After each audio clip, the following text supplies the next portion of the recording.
Uplift, Conversations with Visionaries, is an inspiring interview series showcasing the journeys of successful entrepreneurs who not only excel in their fields, but also use their success as a force for positive change. Welcome to another episode of Uplift Conversations with Visionaries, bringing you amazing entrepreneurs with inspiring stories. I want to welcome today Bob. We're going to get into a little bit of your entrepreneurial journey, the ups, the downs, the all arounds. Welcome to the show. Thank you for having me. I appreciate it. It's a pleasure. Well, I appreciate you and I appreciate all of our guests because you guys are freaking awesome and you're all so open and vulnerable and just like Mm, good people doing good things in the world. And I know you do a lot of good things. So thank you. let's kick things off with a question that I ask every guest to share one of your high points, something that you're proud of, something that you've accomplished in your business that makes you feel good. I think I thought about this question a lot, and I came initially from when I first got into the world of business and running my own small businesses of kind of being owned schedule wise, time wise. I did not a great job of delegating within the businesses that I'd structured. And I think where I've gotten to now is a point to where honestly my businesses are functioning better than they ever have been because I've been willing to actually delegate, pull in really good people and let go some of that control. And so thanks to them and that restructuring, I live a self-owned business life now that has balance that allows me to live day to day and week to week in a way that I want to. I don't, I'm not up at 4:30 or 5 o'clock in the morning anymore, jumping instantly into stress and to work, which nothing wrong with getting up early. That's great. But to come from a point where several years ago I was owned by the craziness of business and the work to be to the point now where I can wake up and meditate, stretch, pray, go to the park, throw the balls for my dog, go to the gym for an hour, and then start my business day and take off from there, is probably what I'm most proud of at this point. To I love have it. businesses that are doing well, but to be able to have a life that's enjoyable day to day and just be balanced in my personal relationships and what I'm trying to chase down professionally.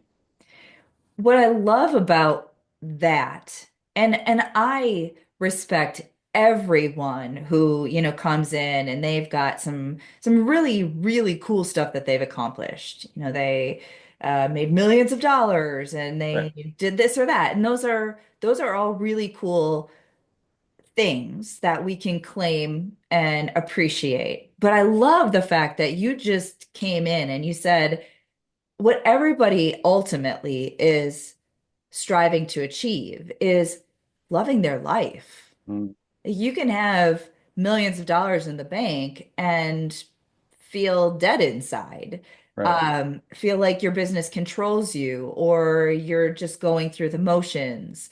And what you just shared is beautiful because it's that balance of what success can create for us, Right. but it's ultimately like the foundation that we're all, you know, building to create.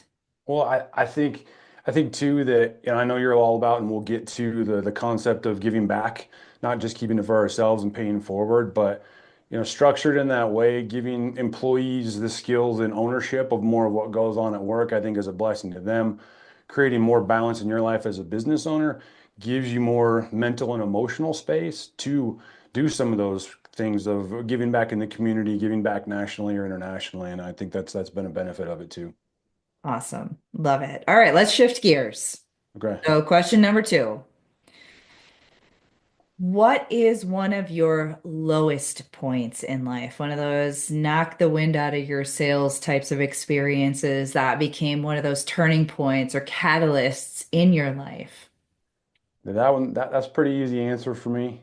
So about 8 years ago, I went through about a year and a half stretch where I worked through the sexual assault of my daughter. I was working 60 to 70 hour work weeks. My marriage was failing. My health started to fail to the point where I almost bled to death in my sleep one night and was lucky enough to be able to get to the hospital. And it was a complete and absolute awakening for me. The physical part of it really humbled me and gave me the kind of the realization that what I was doing wasn't working. I was failing physically. I was failing emotionally. Uh, Divorce came through and ended up happening just a few months after that near death issue. Ended up with a much larger amount of debt than I thought I was going to have because there was debt I didn't know about. I thought I was going to have to shut down at least one, if not both, of my businesses, just given with where I was at, and part of that was how bad I was at the time at delegating to other people.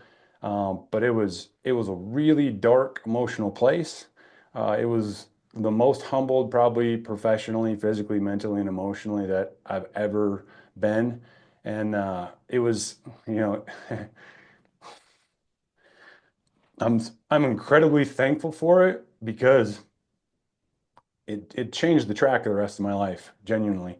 Not only just in the way that I run my businesses, but in the other things that I was able to branch into moving forward. The counseling. On one side of things, I'm an entrepreneur. I own businesses, and I also a couple of days a week I work as a counselor and a coach. And that moment in my life not changed only how I run my businesses, but it also pushed me to go back to school and to add that to what I do, so that I could hopefully have a chance to give to people and to work with people to help them maybe learn and grow and avoid the same mistakes that I did.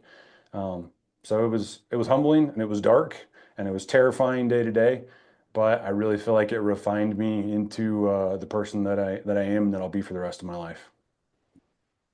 It's crazy when we reflect on some of the literal hell that we've gone through. Yeah, It tears us apart, but when we rebuild, we become a version of ourself that in many cases we didn't realize we could be.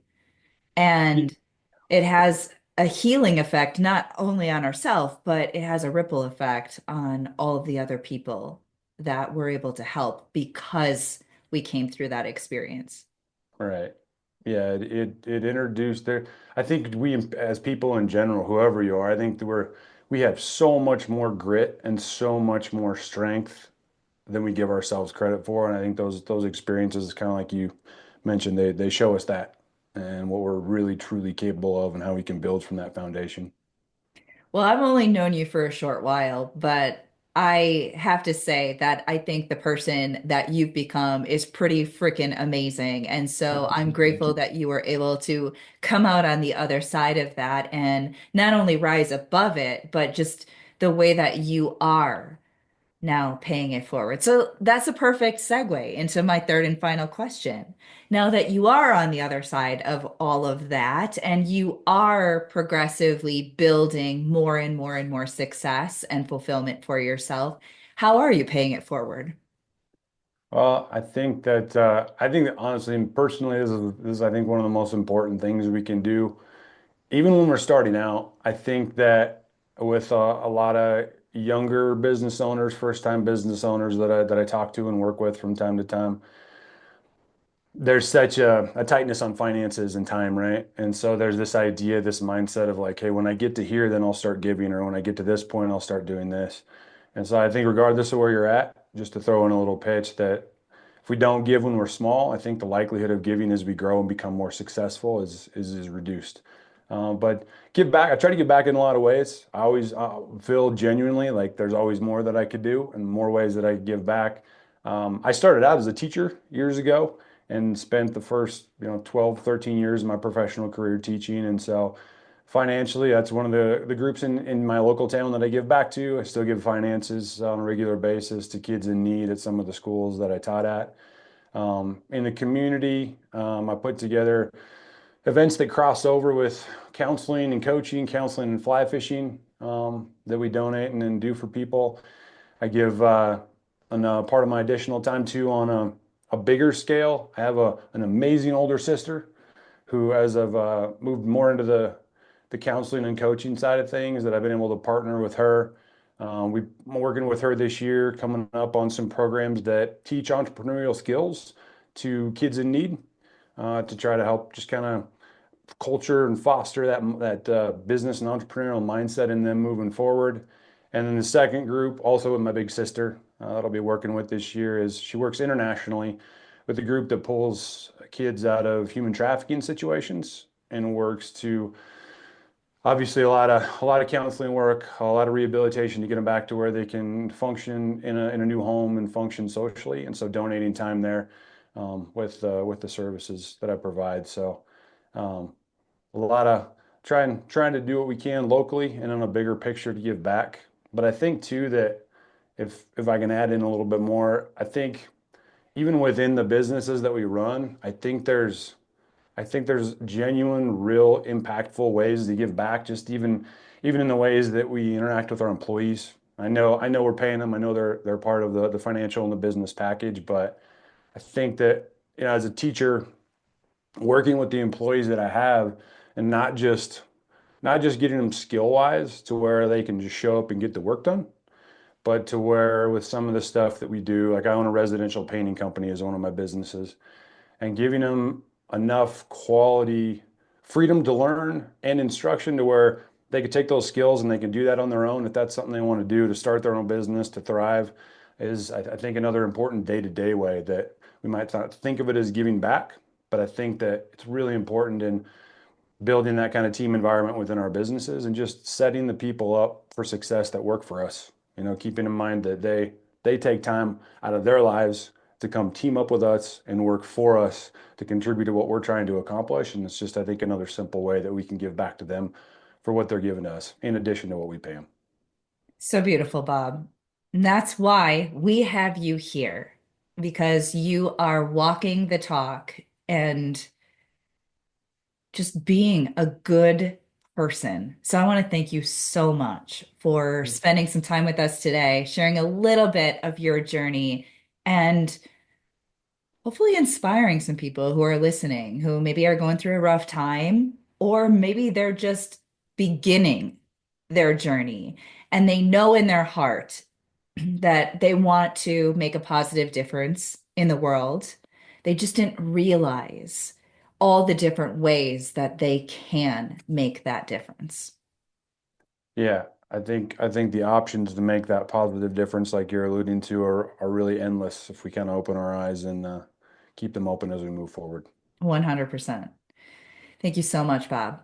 Thank you. I appreciate it. And thank you to everyone who has joined us today. You know we're doing this for you. If you haven't already subscribed, make sure you do so. And until next time, we will see you in another episode.